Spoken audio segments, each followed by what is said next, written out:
That's all right. Hey, I'm in the area putting the story together. Just want to let y'all know that I'll be out in the parking lot filming a little bit in the cars and around the parking lot where I'm allowed to get into. And I just want to let y'all know that I'll be out there. Who are you with? I'm with myself. There's no one else with me.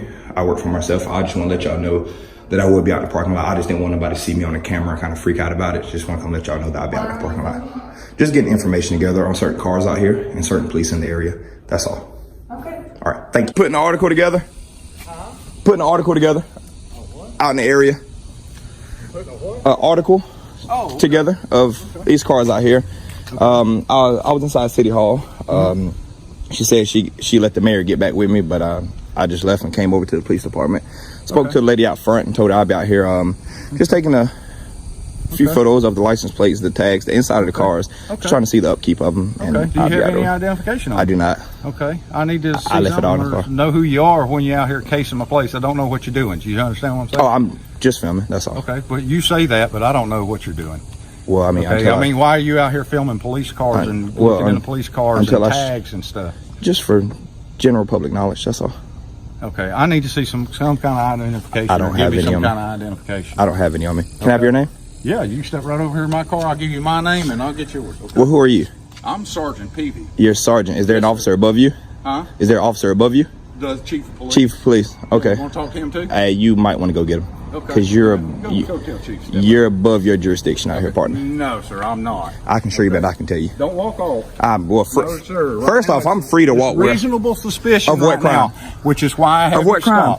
Of what crime? And I'm going to gain suspicion of what crime? You're avoiding that question because you know you done dug it. Welcome back to the channel. Because today's case is one of those moments where the line between lawful policing and pure ego-driven overreach gets exposed under a spotlight. Before the first officer even steps outside, we're already dealing with a situation that tests both the First and Fourth Amendments at the same time, wrapped in a layer of confusion, paranoia, and a whole lot of because I said so policing. This video dives into an interaction that starts as simple transparency journalism, just a man with a camera clearly explaining his purpose, and somehow transforms into an intense debate about normal behavior, suspicion, and whether filming is a crime. Spoiler alert, it's not that you'll notice from the very start how the officer's tone shifts from casual questioning to escalating authority, not because the auditor broke a law, but because the officer doesn't like the activity. That's exactly why First Amendment audits exist, to test whether officials respect rights even when it makes them uncomfortable. And what makes this video wild is that the people acting out aren't rookies, they're the sergeant and captain. If leadership is this confused, imagine the rest of the department. Stay tuned, because we're about to break down every twist, contradiction, and emotional spike in this encounter. Let's get into it. Reasonable suspicion. Of what crime? Not normal for somebody. Are you a law enforcement or a normal enforcement? Would you like me to explain it to you? No, see, you're digging yourself in the hole now. It's not normal. So you're telling me that every law that's written in the U.S. has to be normal in order to be a... No, sir. Okay, then. You just answered your own question. Reasonable suspicion. Of what crime? I'm going to identify of what crime? There's no crime here. You just don't like my camera. Would you like me to explain? I don't want to like anything. I just stop talking. I'll explain. You're right. I'm gonna stop talking because I'm keeping what I'm doing. No, you're not going anywhere right now. You cannot restrict my. Identify you can't restrict my movement in this public area. You can't do it. No, you can at the moment. You cannot. You're not under arrest. Supreme Court. Okay. Detained until I find out. Detained for what crime? Tell me that. And after you answer that question, find out what after you answer that question, tell me and tell my attorney what crime you're detaining me for. Let me hear. Your attorney got nothing to do with it. No. Between you and your attorney. He has it. No. Between you and my attorney. You're gonna cost this department a lot of money. I don't have to tell you a damn thing. Huh? Are you the chief? How you doing out here, brother? Can I talk to you, sir? Because this officer here is irrational. I'm David. Nice to meet you, brother. Yes, you are irrational. I'm David. Nice to meet you. I'm doing a little filming out here in the parking lot.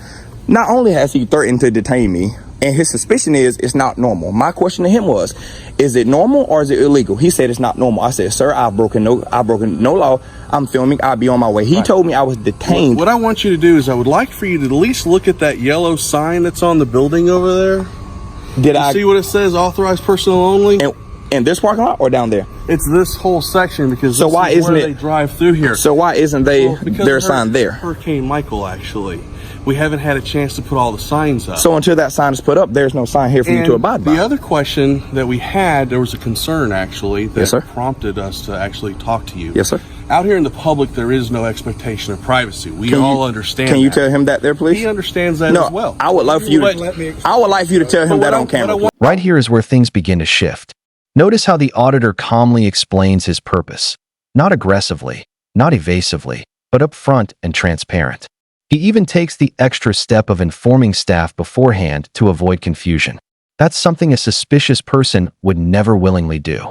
But despite that, the officer immediately jumps into interrogation mode. This moment highlights a common problem. Officers confusing something I don't understand with something potentially criminal. The officer's questions come from a place of discomfort, not law. And discomfort is not probable cause. It's not even reasonable suspicion. What you're seeing is the classic beginning of an ego-driven power struggle where the officer wants control, not clarity. Watch how fast this ramps up. What you to understand is that when we as law enforcement officers get calls from the general public, all right, it is our job to go out and find out what's going on. You know, if a person's carrying a television at 10 o'clock at night down the street, that's not normal behavior. But is it illegal? Okay. So that gives us the right to at least talk to the individual to determine if they are committing a crime or have committed a crime. I'm glad you said that. Okay. So after he talked to me, let him finish. Can I talk, please? Because you've said more than enough to answer all his questions. Okay. You said that y'all are obligated to come talk to find out there's a crime being committed, correct? Okay. So with that being said, let's go back to you. Is there a crime being committed? No, but I want to talk to you.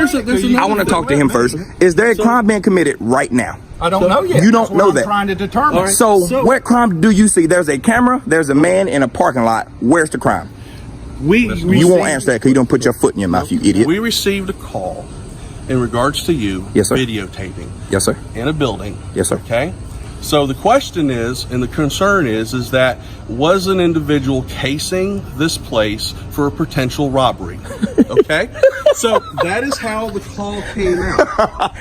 You're joking, all right? No, I am not joking at all. Those sweet ladies. You have to understand, what is today's date? Those Today sweet ladies. September the 12th. The day after 9/11, and my heart goes out to every family that lost a loved one. So some of these individuals are still edgy. So those sweet ladies called you after I talked to them. When you have an individual that comes in and videotapes and tries to go into areas that are for authorized personnel. Well, I didn't walk. I asked them. I said, "Hey, listen, I'll be down this hallway." She said, "No, there's a sign there." I said, "Yes, ma'am. I won't go past that sign." That is what prompted us to engage you in conversation to find out if what your intentions were. If you're just going around filming, by all means, have at it. Don't tell me that. Tell him that, please. He's aware of it. No. I want you to. He's one of my employees. Honor your oath and tell this man that I am allowed to film as long as I stay within a publicly accessible area. Please tell him that. Tell him. He's aware of it. I want you to tell him, please. Make me feel better. You're a public servant. And this is the turning point.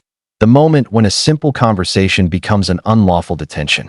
The sergeant demands ID without articulating a crime, which is the legal requirement in most states. He repeatedly uses vague language like, "It's not normal," and "I need to know who you are," which are feelings, not laws. Reasonable suspicion requires specific, articulable facts that a crime is being committed. Filming in a public space fails that test instantly. You can feel the auditor's confidence rise because he knows the law better than the sergeant does. Meanwhile, the sergeant begins to lose composure, cutting the auditor off, giving contradictory statements, and leaning on authority instead of legality. This is ego, not policing. Please serve me. You just heard me say it. But I want you to tell him. I'm not going to go into that. Okay? So you won't correct your officer in public? I'm not saying that I'm not correcting him. Well, can you tell him, please? He knows because I just told it. I want to document you telling your sergeant. I want you to document you. Everybody on YouTube knows the same thing. This isn't going to YouTube. This is going to the local news media because that is unbelievable that he's going to tell me that suspicion of me filming is enough to detain me, and you're going to allow him to tell me that? I asked. Yes. You know you did. I am going to allow him to do that because I explained to you the circumstances. But was there a law? We received a call by the general How you doing, public. buddy? I have the right to find out. So we have the opportunity. You don't have that right. I got a 4th Amendment right to protect me from you. Okay. I have a 4th Amendment right to protect me from idiots like you.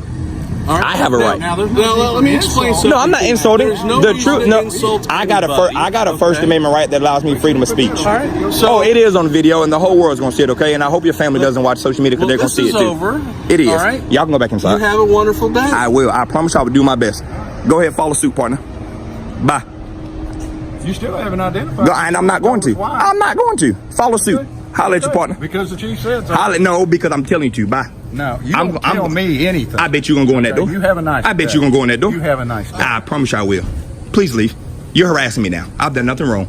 Please leave. There's no need. I'm not upset, but tell your sergeant to swallow his ego here and just leave. No, the thing is tell your sergeant to swallow his ego and leave. I'm asking you now, all right? To do what? We are de-escalating. And I'm trying to de-escalate. No. I'm de-escalating. Bringing it back up. How? Because you're trying to belittle this individual. No. So his ego is in effect, over. and now your ego because you're telling me I'm belittling. Okay, it's over. All right, I'm done talking. You're Okay, creating a scene out here. I'm not creating a scene. Y'all came out here. Adios. Thank you. I will try. Even better weekend. I will. Please, y'all be safe out there. All right, y'all be safe. Thank you, sir. I told you he's gonna walk back inside. Now pay close attention. This is the exact moment leadership enters the scene. The chief walks in calmly, and immediately you can see the difference in demeanor. He listens, gathers information, and responds professionally, even when confronted with frustration. But here's the twist. Despite his calmer tone, he still doesn't correct the sergeant's unlawful statements. This is where institutional culture becomes clear. Even when the chief acknowledges the First Amendment and explains the call they received, he sidesteps the core issue. The sergeant tried to detain a man with zero legal basis. Leaders set the tone, and silence, especially in front of subordinates, speaks loudly. It shows hesitation to correct misconduct publicly, and that's how bad policing becomes normalized.